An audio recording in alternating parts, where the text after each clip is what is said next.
Life as a man is exceptionally difficult. I say the most beautiful and the most terrifying thing about being a man is you're born without value. Society doesn't care about you. You're only going to be cared about based on how useful you are. You have the chance to build yourself up and become a superhero if you're prepared to do the hard work and be indefatigable enough to never quit. But if you're going to stand around and wait for a handout, nobody's going to ever respect you. I think that a lot of people have forgotten about how difficult and how competitive it is as a man. We're always in constant competition with each other. And it's your duty as a man to stand up and say, I want to be as important and strong and good-hearted and God-fearing as possible. And I need to work hard to achieve those things. If you look at the true warriors of humanity, you look at the true empire builders, you look at the true titans who are constructing a better world, they're less about pleasure seeking because they understand that if you want to have a great life, a soaring life, look at what most people do and do the opposite. Growth comes through discomfort. You look at a great athlete, it's the way they show up in the championship game is simply how they showed up in the lonely light of the early hours at practice. To have the results only 5% of the population have, you've got to be willing to do the things that only 5% of the population are willing to do. I was a 4-time kickboxing world champion. For 12 years, I trained 5 hours a day, 6 days a week. And I was motivated to train probably about 25% of the time. The rest of the time I went because I am disciplined. You don't feel like going through that on a Wednesday morning when you wake up, and you have to do it because you're disciplined. You're either a disciplined individual or you are not a disciplined. There's a difference between want and want. And I say this all the time. People say to me, I want to be rich. And I say, okay, well, I want to be able to ice skate. But I don't want to be able to ice skate enough to go learn how to ice skate. I can't be bothered. I mean, surely if I could click my fingers and be a figure skater, I'd click my fingers. Who wouldn't? But I don't want to actually go train because I don't want it enough. And this is the exact point with money. Everyone wants money put on their lap. If you truly wanted money, you wouldn't be able to sleep until you fucking had it.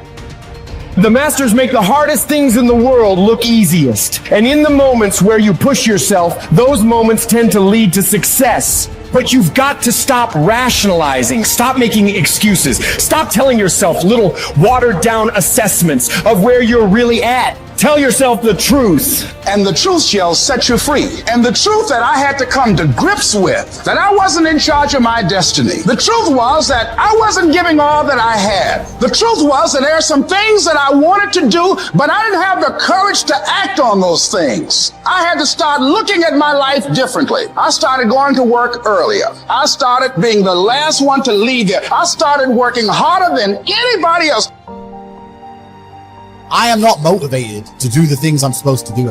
I don't wake up full of joy. I have to go to the gym, or that I have to work, or I deal with crap. I don't feel motivated to do them. I'm disciplined. I do them regardless of how I feel. Whether I'm in the mood to do it or I'm not in the mood to do it, it gets done. That's discipline. Discipline's a real thing. Motivation is fleeting. You're never going to be permanently motivated. If you're the kind of person who can only try hard at something he enjoys, then you're going to fail. If you truly want to win, you can't only want to win when you're happy, and you can't only want to win when you're motivated. You're competing against men like me who will perform even when it's raining, not only when the sun is shining. And if you're going to be the kind of person who can only do it in one of those scenarios, you are going to lose. You must be prepared to perform all of the time. I have a lot of people who message me and say, I struggle with motivation. My answer is simple. Then stay a loser. If you can't find the motivation to not be a loser, then I strongly recommend you just stay a loser, stay in your lane, and stay out of my way. I have no time for people who cannot find the motivation to fix themselves and fix their own lives.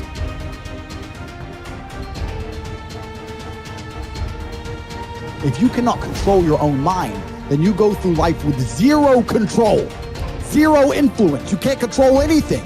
You're just a feather in the wind, waiting for life to blow you from happy place to sad place to happy place to sad place, completely hoping on the gods to be fortunate to you, because if any genuine discomfort comes your way, we're clouded with doubt, and we wonder why it is so difficult for us to grow into the best version of ourselves. We wonder why it is so difficult to climb that mountain, to get over that obstacle. It's because we are not looking at the opportunity with the right perspective.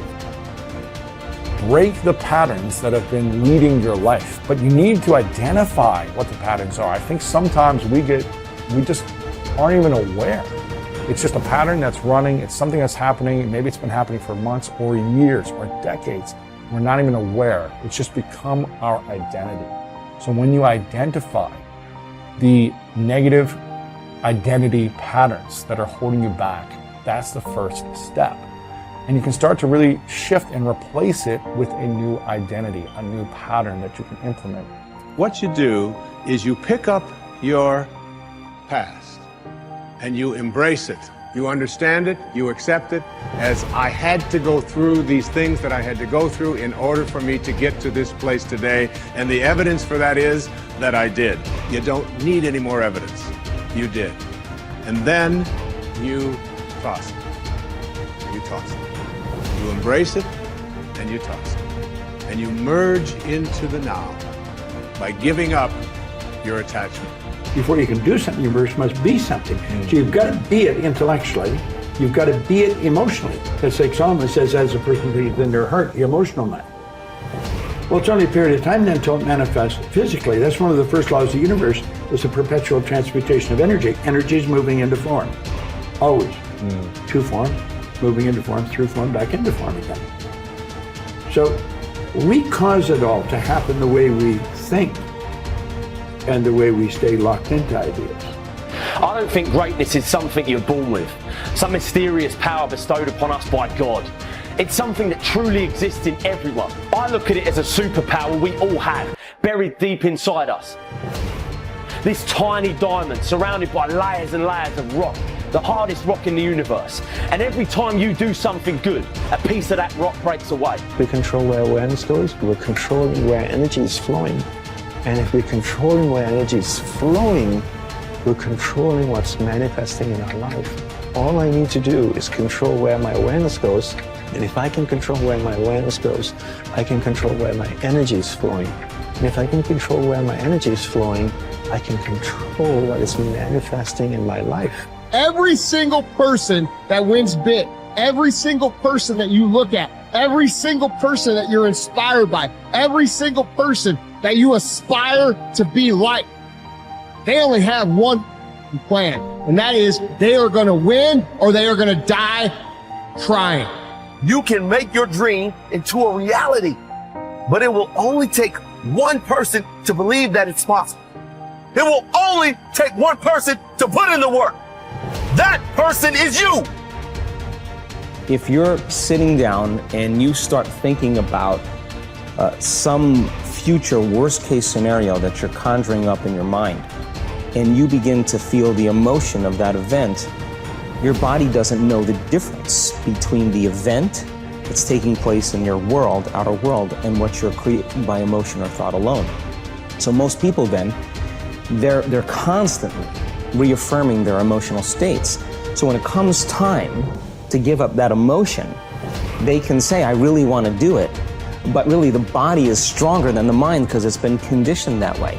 So the servant now has become the master. And the person all of a sudden, once they step into that unknown, they'd rather feel guilt and suffering because at least they can predict it. Being in the unknown is a scary place for most people because the unknown is uncertain. And people say to me, well, I can't predict my future. I'm in the unknown, and I always say the best way to predict your future is to create it. Not from the known, but from the unknown. What thoughts do you want to fire and wire in your brain? What behaviors do you want to demonstrate in one day? The act of rehearsing them mentally, closing your eyes, and rehearsing the action. Rehearsing the reaction of what you want? Or the action? The action of what you want. By closing your eyes and mentally rehearsing some action. If you're truly present, the brain does not know the difference between what you're imaging and what you're experiencing in 3D world. So then you begin to install the neurological hardware in your brain to look like the event has already occurred. Now, your brain is no longer a record of the past. Now it's a map to the future. And if you keep doing it, priming it that way, the hardware becomes a software program. The law of expectation says that your expectations tend to become your own self-fulfilling prophecies. In other words, what you expect to happen usually does. And if your expectations are based on false information, so you have false expectations, that's what will happen anyway. For instance, your expectations could be that you are destined to have an extraordinary life and be extremely successful. is that no matter what happens, it's all part of a learning process that is leading you inevitably to great success, happiness, and accomplishment. And if you absolutely expect that to be true, if that's your fundamental belief, then over time that will become true. You'll be able to throw off the ups and downs of life. You'll be able to ignore the negative influences around you. If you confidently expect to be a great success, then by gum, you sure will be. No matter what people tell you, you just say, well, it'll be all right. Everything will work out fine. And we know that an attitude of confident expectation is a hallmark of highly successful people. They just expect to succeed more than they fail. They expect to be liked by others more often than they're disliked. They expect to learn from every difficulty that they have. They expect to keep making progress. They just confidently expect it. And surprise, surprise, your expectations affect your realities. What you experience on the outside is determined by how you think on the inside. As they say, you are not what you think you are, but what you think you are. In the Bible it says, as a man thinketh in his heart, which means in his subconscious mind, way down deep, so is he. According to your faith, it's done unto you, and so on. Big picture thinking can benefit any person in any profession. When somebody like Jack Welch tells a G employee that the ongoing relationship with the customer is more important than the sale of an individual product, he's reminding them of the big picture. When two parents are fed up with potty training, poor grades or benders, and one reminds the other that the current difficult time is only a temporary season, then they benefit from thinking big picture. You have to think anyway, so why not think big?